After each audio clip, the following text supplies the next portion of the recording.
What's going on, everyone? Juicebacks here, and welcome back to some Dungeon Defenders 2 and another Hero Spotlight. Today we're taking a look at the Flame Aura / Skyguard Tower Monk. In the current state of the game, Flame Auras are very, very powerful, particularly in in-game. And one of the reasons is Chaos 7, of course, the #1 baddie that's brought to us is a flyer, the Cobalt, and Flame Auras do indeed hit flyers. Now, on that same note, if there's areas where you can't make the Flame Auras work versus regular flyers, throwing in a Skyguard is always a absolutely wonderful choice. So let's go ahead and hop right on into the build. Now, just for the record, this is actually a 3-way hybrid for me, as I do some DPS on this guy too. And, I mean, I don't lay down, like, crazy huge numbers, but, you know, he can sustain in the probably 8 million range over a decent period of time. And it does a great job with that. And I will actually do a separate spotlight on the Nuclear Monk, which that's what this build is based off of. But this particular spotlight is just talking about the goodness, the Flame Auras and the Skyguard Towers. Let's hop right in. Now, first off, as with most defenses in the game right now, a mark or skull or a medallion are both viable choices for almost any defense. And it comes down to what is really the better piece. Now, the absolute best piece I have found so far is this this skull / mark right here, 22,922 on the primary stat. And like I said, that is the best thing I've found so far to date. So, the best relic I have goes in my best defense, which currently I really, really enjoy those Flame Auras. So, like I mentioned, you can use either or, a medallion or a mark. Either one works fine, and I'll go over the different shards you want in each one. Now, first off, as far as a lot of Chaos 7 stuff goes, the Flame Aura in particular, we're no longer really using defense rate. You can use defense rate, but the amount of benefit you get out of it once you get a maximum or close to the max Chaos 7 piece, you're going to get a little bit of loss in value by using the defense rate shard. So I currently do not do it. So since I'm using a mark, which specializes in crit damage, of course, I am just stacking up the crit. So I go with power transfer, deadly strikes, and defensive critical damage. Now, if I had a lower tier piece, I would get rid of power transfer and put in defense rate. And that would bring the defense speed down a little bit closer to the cap. Currently, I'm rocking the 0.36. Of course, 0.31 is the cap, and I find I get more benefit out of that power transfer shard than I would the defense rate shard. Now, once again, if you're in one of the lower chaos tiers, by all means, swap out that power transfer shard for defense rate instead. Now, deadly strikes is definitely a must. You see the size of my auras. I love them. They're actually, I still think they're too small. I want them to cover the world. And we're not going to get there without using deadly strikes, which is the defense range shard, increasing defense range of the affected tower by 40%. Now, taking this one step further, since we're using a mark and we're specialized in crit damage, the #2 shard that we're always going to use is defensive critical damage. Increases the defense crit damage of the affected tower by 34%. Of course, we're getting the maximum amount of hotness out of that particular defense.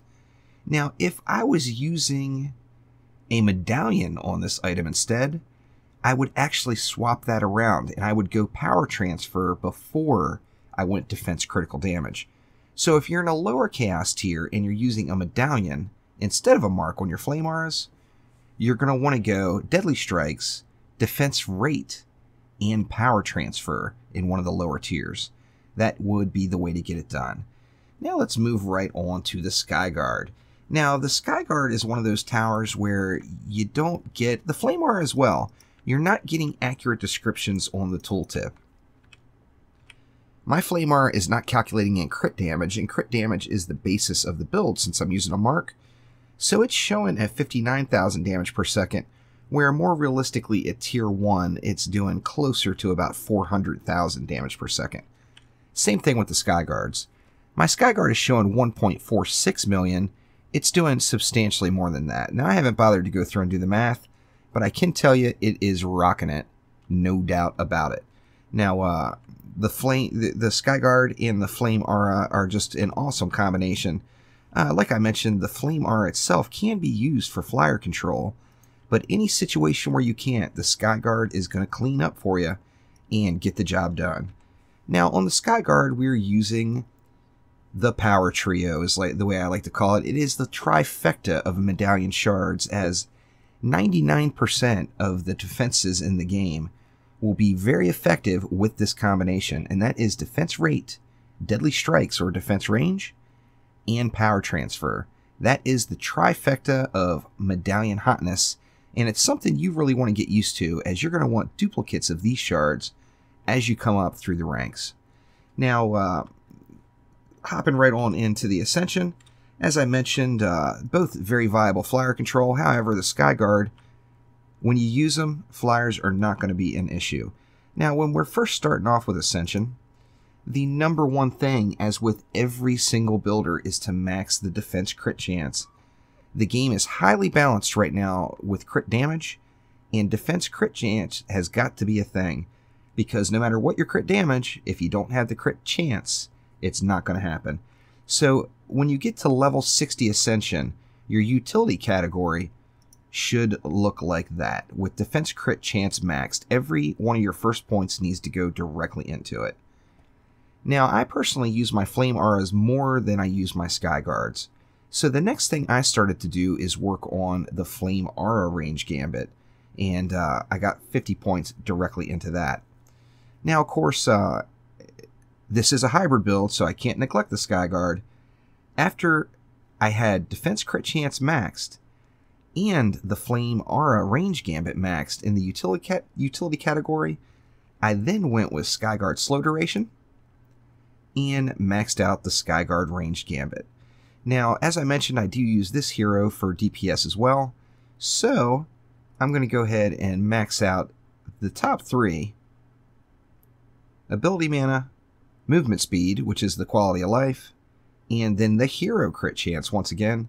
And these remaining 184 points, I'm going to drop 140 of them directly into defense critical damage to get that defense crit all nice and juicy. And the remaining 44, I'm going right into hero crit. Now, this, of course, is basing it off of 3 ways. You still are going to want to build it the exact same way, just using the Flame Auras and the Skyguard. Now, just like the defense crit chance is primary objective number 1 in the utility category, defense speed is where you want to go in the defense category. Your first 20 points need to go directly into defense speed to make that happen. Now, after this, since, like I said, I am using the Flame Aura more than the Skyguards, I went on and put my next points directly into Flame Aura damage before I worried about the Skyguard at all. Now, one thing I'm definitely not going to be concerned with is Skyguard health, so my next points go directly into Skyguard damage, and the remaining 85 I'm going to slap right on in to that Flame Aura health to keep these guys nice and fat. Now, of course, the hero offense category does not matter. However, it does matter to me since I am using this as a defense character.